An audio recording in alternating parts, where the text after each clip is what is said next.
we talk about instant sleep, right? And the whole point of that was, I've got a friend, that friend just can play more than I can or whatever, they get ahead. And so this just says, no, don't worry about that. Just go play together, go have fun. The other things we're doing are we're trying to get people to be encouraged to play a multiplayer, right? So some people are a little bit afraid. So we have like soft things that we do. Like if you go to a vending machine, for instance, you might see loot that one of your friends has, they basically sold that loot into the vending machine, and then it suddenly appears in your game, right? It's just a little reminder of the community to be like, hey, wouldn't you like to play co-op? Because co-op's a really fun way to play the game. Or even more than that, like if the vending machine loot doesn't show up, you have a specific piece of loot that you want to go to a specific friend, you can now mail that to a friend in Borderlands. So we have an in-game mail system where you can share loot with your friends directly. Right. That's really cool. So your world is going to stay alive even when you log out. If your friends log in and play, things are going to be a little bit different when you come in and play. That's right. That's right. That's right. Yeah, absolutely. What other kind of friend communication things can I do? If I got a group of like 3 or 4 friends and I want to play pretty regularly, how am I going to keep track of that? How am I going to keep in touch with them? Oh, so a friends list is something that you have access to at any time. So it used to be that you would have to go out of the game into the main menu to invite your friends. Now you can just have them, they can join your game at any time. You go look for them. One of the cool things, or at least that I really like, is that you can actually get previews of your friends, right? So you can see like, okay, well, hey, this is what level they were. You can kind of take a look at your loadout while they're either not even online, or even if they are online, you just say like, okay, hey, looks like we're doing the same thing, let's invite you. There's a really cool thing where if you're going to a different map, you can see all of your friends that might be playing in that new map, so it's a screen that you can pull up as well. Great. And am I going to be able to access their statistics too? Yeah. Yes. Ooh, and am I going to be able to hide that if I'm not doing so fancy? No. So do Okay.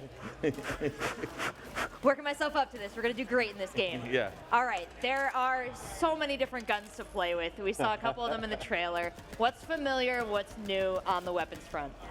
I would say that familiar are weapon manufacturers. So if you got used to the weapon manufacturers, like there are still some, we talk about like a lot of the new things they can do, but they still can do some of the same old things, like Hyperion guns, for instance. They used to get more accurate as you shoot. Same is true for them now. They get more accurate as you keep shooting, but they also have shields now. And there's actually a reason that they have shields that I won't get into, because it's not actually something we go into in the game too much. But Hyperion is owned by somebody else at this point, or being run by somebody else, and so shields being on the weapons is really key for that. That's interesting. So that's a bit of a story point we're going to have to figure out as we go. We don't want to spoil everything. All right, Part of the joy and the journey Moving is learning. right along. Yeah, that's just a Twitch-only little hint there. Fantastic. Speaking of Twitch-only little hints, we have our incredible blacksmith extension. So that means that if you're watching right now and you feel like ordering this game, Borderlands 3, well, you can click on that extension and head on over to Amazon and pre-order that game. And that works for a lot of the games that we're showing you here on the Twitch stage, but we definitely want to get Borderlands 3 pre-order. Are we getting anything special if we pre-order?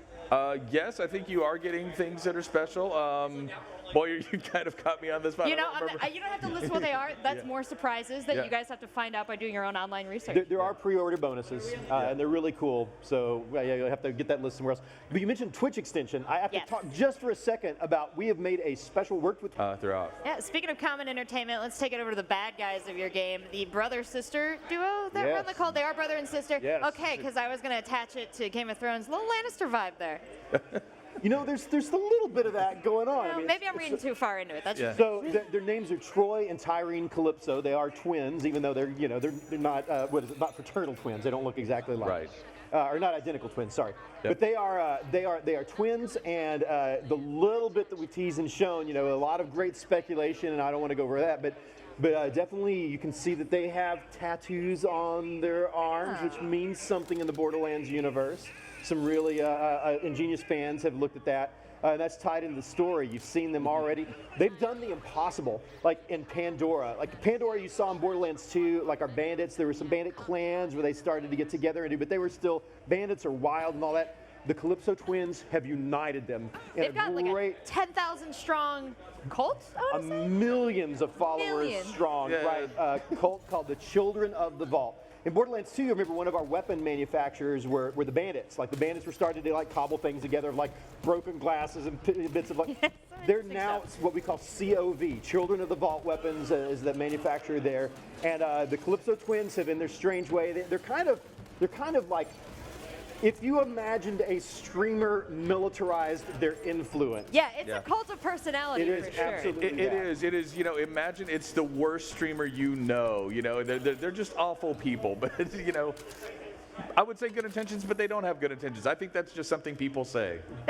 They do have very clear intentions. And one of the things when I got to play a little bit, I interacted with them in one of the earlier experiences. Yeah. And anytime I thought that I was getting one over on them, that I might have defeated one of their bosses or maybe like taken some money out of their pockets, they spun it on me. They were happy about it. I played right into their hands, and it drives me nuts. These guys got under my skin, and I want to say like 2 hours of gameplay. Yeah, I mean, they've got your film now, and they've got some more followers. They've been able to grow their audience based on the stuff that you did that was awesome. So, it's gonna. I love it in our games when we were able to take something that's relevant in the story and tie it in so we can see reflections of our culture and what's going on with the game. And I think this one, the Calypso twins, do that really well for us. Yeah. So you're going to teach us how to defeat the evils of the current society if we learn how to defeat the Calypso twins? Absolutely. Right. Wow, There's I didn't know we Yeah, had those that are the notes I was plan. taking. That's great. That was slightly above the normal dick joke for us.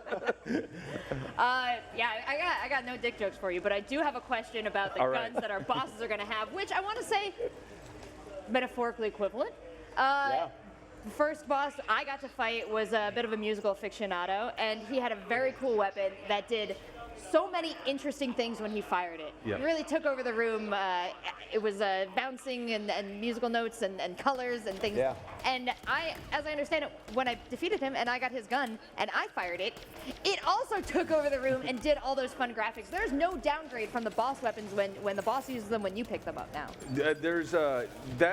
I love that weapon from Mouthpiece, right? So That's okay. he was basically kind of like, we're saying, what could we do with this first boss? And we're like, oh, what if it's about sound? And then it just grew into like, you know, you say something like, what about sound? And then you all of a sudden you're fighting a techno boss, you know, who's got a, you know, light show for a gun. And that's something that's really a lot of fun, is getting to these different bosses, seeing what weapons they have. And sometimes it's the weapon they're carrying, but sometimes it's just more like a pinata. You kill the boss, you don't know what you're going to get, right? It's going to burst out.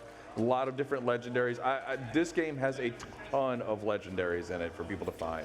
Very exciting. Unique weapons. You can see that we're on Eden 6 here.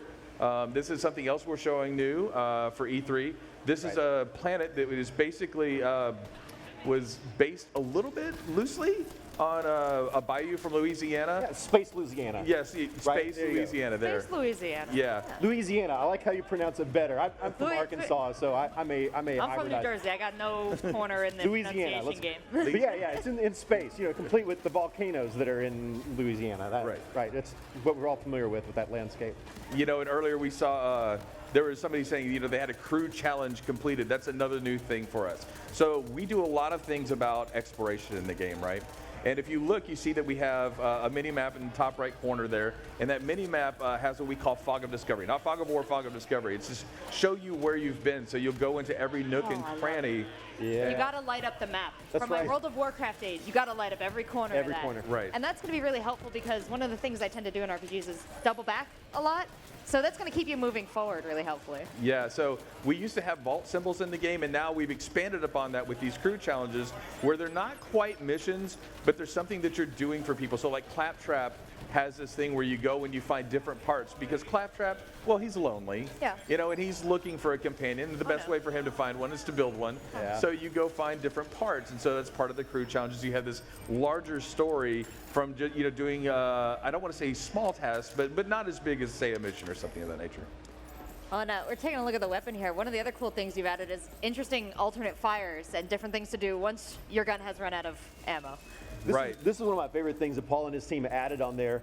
That like every gun can be two guns almost. Now, not every weapon manufacturer does it, but a lot of them have alternate firing modes. Like in Borderlands 2, I was a huge Maliwan fan because I love the elemental weapons. Here in Borderlands 3, Maliwan guns have two elements. Every Maliwan gun has two elements on them, and you can toggle. So if you're someone who always likes to have shock and corrosive on hand, you can search for that amazing best gun that you can flip between those two, so you have a great utility in your gameplay. And how do I get my gun with the legs? TDR. TDR. So some of the TDR guns are guns with legs, and let me tell you, you guys have only scratched the surface on guns with legs. There are multiple different types. They do different things. It's really cool. You guys broke the internet with guns with legs the first day. You know Good. Yeah, one of my favorite things is the guns that you stick to walls. Right there, they act like a turret. Yeah. And you have people that spawn out of doors, and that turret just takes them out. They also MIRV. So yeah, TDR has a lot of different things going for it. Very. And have the fights changed at all? The way you sort of enter into an area and have to execute the battle around the space. Have you given us any new tools, any new cover, any new interactions? We have. So we have destructible cover. I just think that's one of those things that feels good is, you shoot something, you expect it to react. Yes, please. But also water, environmental effects. Like if you have an enemy that's standing in water and you shoot electricity in it, they're going to get shocked for that electricity. The nice thing is I always end up standing in the same water, so I shoot myself. And, You're like, I'm a genius. I made a mistake. Yeah, I'm glad I added that, right? Thank you for that. Yeah. As someone who makes similar mistakes, I find the joy of Borderlands is that even when you're making mistakes, the game is still helping you enjoy it here. So let's say, I make some terrible mistakes. I die, things go wrong. How are you going to get me back on track?